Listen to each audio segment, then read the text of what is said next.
I know tomorrow if I wanted to be married, I could be married. And there's the fuck.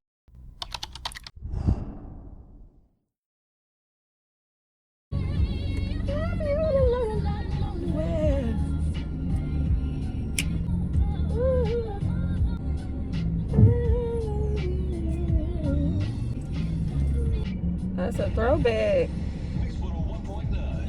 A real throwback. Y'all know what the deal is. Going to my client's office, and then I want to find her an outfit for the 4th. We're supposed to, I think, get together for the 4th. Not entirely sure, but I want to make sure she's okay looking for the holidays. As far as me, don't know. If I find something for myself, cool. If I don't, y'all know I don't mind throwing on leopard print for the day. My hair, I went to the hair store yesterday to get some hair for like some really big locks, because I was in the mood for some jumbo locks. Y'all know my jumbo locks that I normally do. I was in the mood for some of those, you know, quick, fast, easy. They didn't have the hair that I normally use, so I was a little heartbroken about that. Still debating on if I even want to stop at a hair store like in the city, because I know they have it. But now I'm not even in the mood to spend the money. So I normally get hair like that for free, but I had already asked the company that I normally get it from, I had already asked them to send me a wig. The wig was supposed to be here before the 4th, y'all, and it's not. They never shipped it off. I was hoping it was here for the 4th so I can wear it. They just not shipped it off, so it probably won't be here. So I was just like, I can't ask them for some braiding hair. I mean, they probably wouldn't have mind throwing it in a box with the hair, but it wouldn't have made it here for the 4th, like I said. So I just wanted the locks out, and I took the locks out, the blonde locks that I had, and I do need to wash my hair. It has not been washed yet, but right now I just have a ponytail by the same brand I just finished talking about. Just have a ponytail in right now, and maybe the ponytail I have to do for the 4th. I don't know. We may have to just settle for that. Holidays make me happy. I had a discussion with my friend Sean, and we got on the topic about families and stuff, you know, like we were kind of looking in on this person's life that was like next to us in the vehicle, and just broken homes, period. Originally I came from a broken home. My mom was remarried, which I don't have any full-blown memories of my real father. Most of my memories, majority of my life, is I've only known my stepdad. I've only known my stepdad, so it's not, and this is not, each time I talk about it, it's not to hurt my real father's feelings, but it's my truth, you know. So, and I feel like if people wanted a better story told about them, you know, they should have operated a little differently. And that's just my opinion. That's with anybody. So if I get on here and tell my story on what happened to me, and you're connected to this story in any type of way, and it comes off as if I'm bashing you or whatever, I apologize in advance, but you could have, you know, operated in my life a little better if you wanted a more positive narrative told. But I only have, you know, I've known my stepfather. My stepfather is my father. I don't have any other father figure.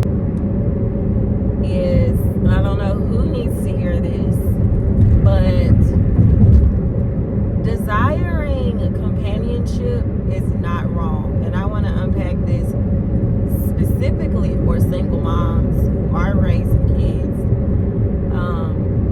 on their own. There is nothing wrong with wanting companionship. And don't let people come in your face and in your ear, especially if God has confirmed some things for you and said you are going to have somebody new in your life. Do not let people come in your life and talk to you and say that, oh, you need to be content where you are. And that's a great message and all, sure. As you should be content where you are so you can get to the next level. Y'all don't know, people sit down in your face and tell you to be content where you are and start being content where you are, and they don't know half of your story. They don't know how long you've gone with being content. Because you are human, and you have to, we tend to try to leave that out. We're not perfect. We're going to have feelings. We were made to have feelings. Don't let anybody come in and tell you, start being content and start focusing on this. They don't know what you've been focusing on this whole time. They don't know how long you've gone focusing on yourself and your kids. They don't know how long. They don't know your story unless they've gotten some insight from God, right? You have people, and I've read stories, so many stories based off the algorithm that my TikTok is set up as a lot of videos about kingdom, marriage, marriage period comes up on my TikTok For You page.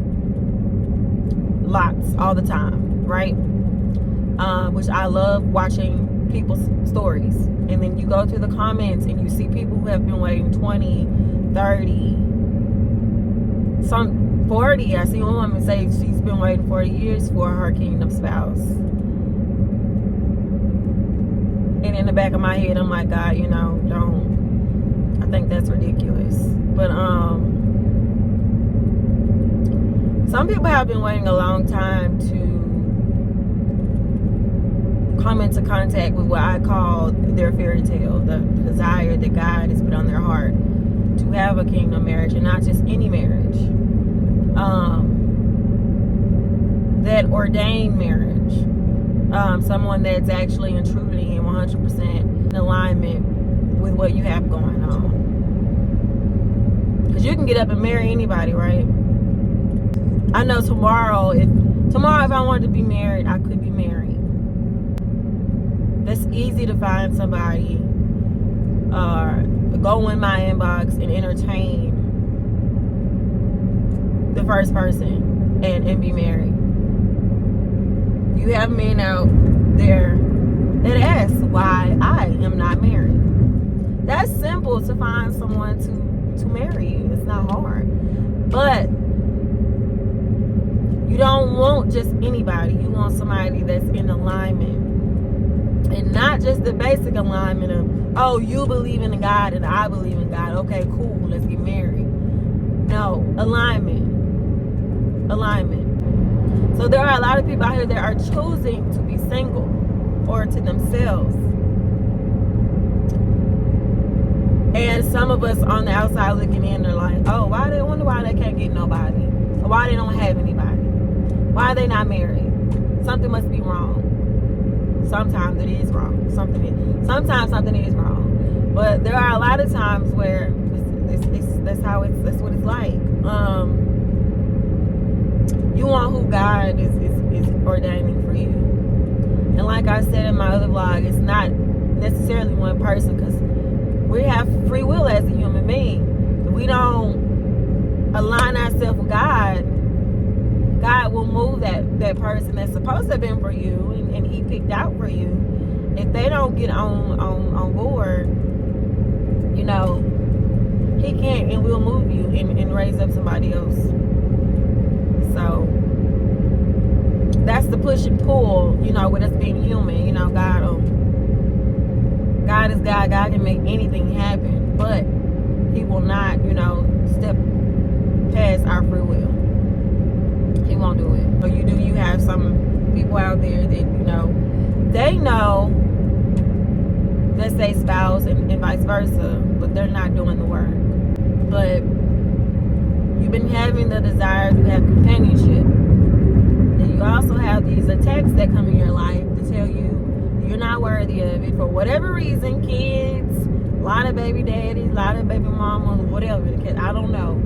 I don't know what your reasoning in your head is on why you feel like you're not worthy of it. It's a lot of reasons other than kids and stuff. There's a lot of reasons that people feel like they're not worthy. It has happened for a lot of people. It can happen for you. And I'm just letting you know you're not wrong for wanting someone to build life with, to have that life partner. You're not wrong for feeling like that. We're not meant to be alone. We weren't made to be alone. And don't get me wrong, I like being by myself. I do. I love my alone time. I like going places alone. I have my moments. And then I have my moments where I want to be around people too. So, and that's a personality thing that I have. I have to regroup and recharge more than other people. I had to fight with social anxiety and such. I was painfully shy as a little girl. I was painfully shy, but I had all of these talents, and I still do. And so I'm more outspoken now because I realized coming up as a lad, if you don't open your mouth, people are not gonna know. Like if something's wrong, people are not gonna know. People can't read your mind for the most part. So that's when I started to open my mouth, or like, oh hey, you hurt my feelings, or hey, back up. You know, I'm able to take up for myself now, versus when I was younger. No, I would let people step on me, talk about me, hurt my feelings. I would just go somewhere and cry. I wouldn't do anything about it. Y'all know there are dynamics now where spouses have 2 different rooms, like they don't sleep together. I don't see anything wrong with that. I don't. At first I was like, what the hell? You know, you got people that, but I mean, y'all, it's y'all's house. Like, one want to sleep on that end of the room, the other can, you know, that's not. What if it's 2 people with social anxiety? Not saying that they're scared to talk to each other or nervous to talk to each other, but they have to regroup more than others. You know, they value their alone time. So I believe people say, oh, when you get married, you no longer have alone time. A lot changes, I know, when you get married, but as far as that, like if you need time to yourself, like I think that's healthy to do every now and then, but not all the time being alone. Like, no. But I think it's healthy to like break away, you know. And me personally, I wouldn't have a problem with, like, if I were to get married and my husband wants his own like man cave or room somewhere else in the house, go for it. Because I would want one of my own too. Now, if there's some nights we do want to sleep together, sleep in the same room together in the same bed, cool. I don't see anything wrong with it. I love conversations. Some days I can go on and on and on with having conversations. And there's some days where I'm like, yeah, no, okay, you know, just kind of dry. Don't have much to say. Not that I don't care about what you're saying. It's more so like I'm overstimulated up here, and I really need to regroup, and I haven't had the chance to regroup. So yeah, how I am. If you want a house, we on the same property. You got a house there, and mine's right beside yours. I'll do that too. Now I would do that too. I can decorate my house how I want my house to look, and you decorate yours. That's the thing. I don't mind either. She can talk. Cookie says it's a dinosaur, y'all. That's a terrarium. We built this. Wow, yeah, this simply is nice. Just for him. Yeah. Oh. He keeps moving this damn thing though. He that strong? Oh, it's not heavy. Yeah, he's that strong. So in his zoo. Ah, You got fish too on I it. can't do. Yeah. Blue said get him out of there. That's what he's saying. I know what you're saying, Blue. No, don't eat it. Put it in there. Put it in there. Nigga, drop it. Drop it. You gonna get bit. I'm telling you, you're gonna get bit. Drop it. Drop it. There you go. There you go. Yay. Do it again. Do it again. Hey, this camera on there. There you go. Yay. Huh. Good job. There you go. There you go. Good job, Cookie Wookie. Hey, how are you?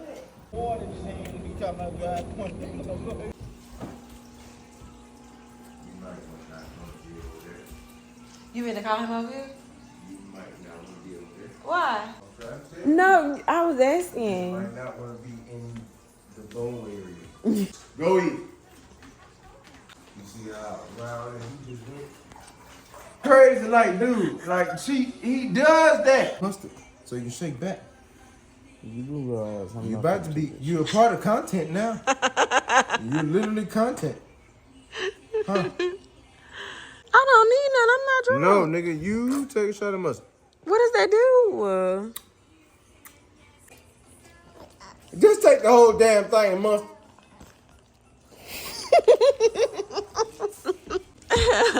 Dead, nigga. Dead.